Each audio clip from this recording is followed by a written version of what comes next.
Welcome to Unbox, where we talk stories on the cuff on topics we don't run away from. Walang filter, walang pasiklab, nandito tayo to tell it like it is. Bakit nga ba Unbox? Bakit ito ang pangalan ng podcast na to? Kasi sa kultura natin bilang Pilipino, may isang bagay na alam natin, ang balikbayan box. Pasalubong, imported, masaya. Pero ang hindi alam ng marami, lalo na yung mga hindi pa nakakaranas makipagsapalaran sa ibang bansa, hindi lahat ng laman ng kahon na yun ay masaya. Hindi mo din agad makikita yung gabi-gabing overtime, yung pagod na walang bayad, yung lungkot ng mag-isang kumakain sa dinner habang may salo-salo sa Pilipinas, yung tahimik na pag-iyak sa sulok o sa banyo ng trabaho dahil hindi mo pwedeng ipakita na mahina ka. Hindi mo rin makikita yung mga gabi na gusto mong umuwi, pero hindi pwede dahil may bayarin, may responsibilidad, at may pangakong binitawan bago ka umalis na para to sa kanila. That's why I created this podcast. Because behind every balikbayan box, behind every social media post, there's a story no one dares to tell. Hindi ako pinanganak sa rangya. Kagaya ng milyon-milyong Pilipino, isa rin akong batang nangarap. At hindi ko rin inakalang makakaalis ako ng Pilipinas.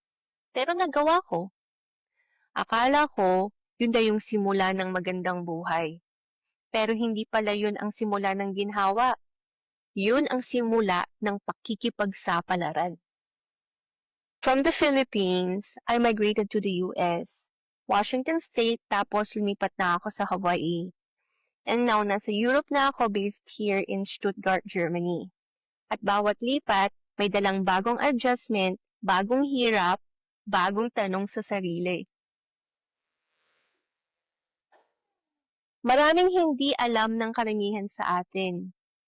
Akala nila pag nasa abroad ka, mayaman ka na okay ka, na puro ganda ang buhay. Pero ang totoo, hindi mo masabi sa lahat. Minsan, sinasagad mo na ang sarili mo sa trabaho para lang may maipadala.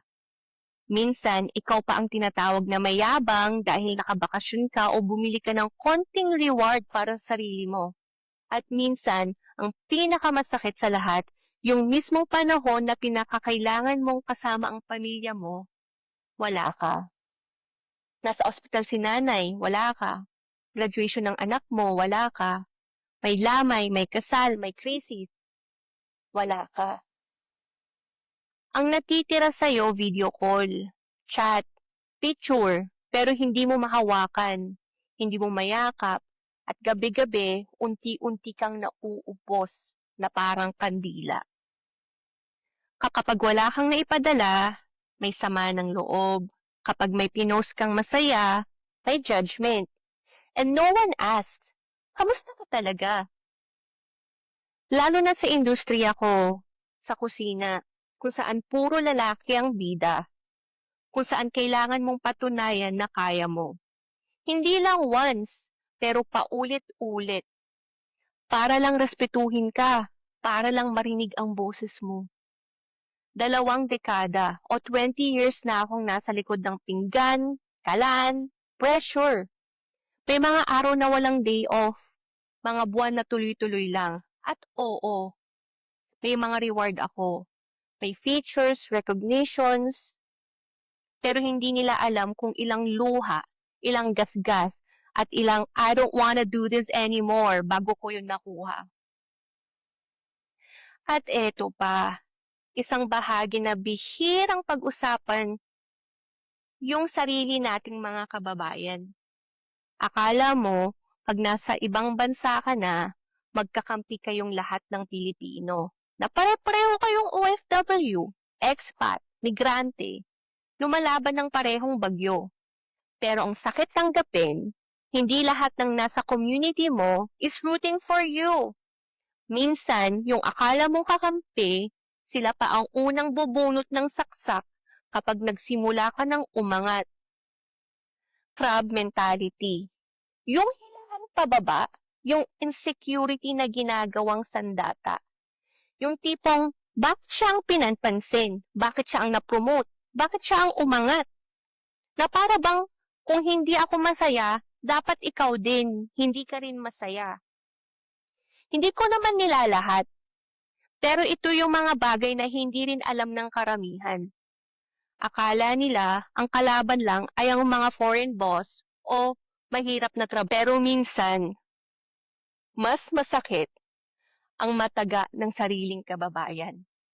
Yung mismong kawika mo, kakwento mo, na in public smiles at you, but in private, silently hope you fail. Kaya ako, I became cautious. I learned how to protect my peace, to choose my circle, not from bitterness but from wisdom. And that's what Unbox is for. Not just to share the joys, but to name the wounds, to unlearn the habits that hurt our own. And maybe, just maybe, start healing from them. Every other Wednesday, may bagong kwento. Minsan ako, minsan may guest, regular people like you and me. At kung may kwento ka na gusto mong ibahagi, just message or email me. Isang mensahe lang, isang kahon lang na handa mong buksan. Kung ikaw ay may kwento at hindi ka sigurado kung may makikinig, dito may makikinig. Kung ikaw ay napapagod na, dito may makakaintindi. This is Unbox, and this is just the beginning.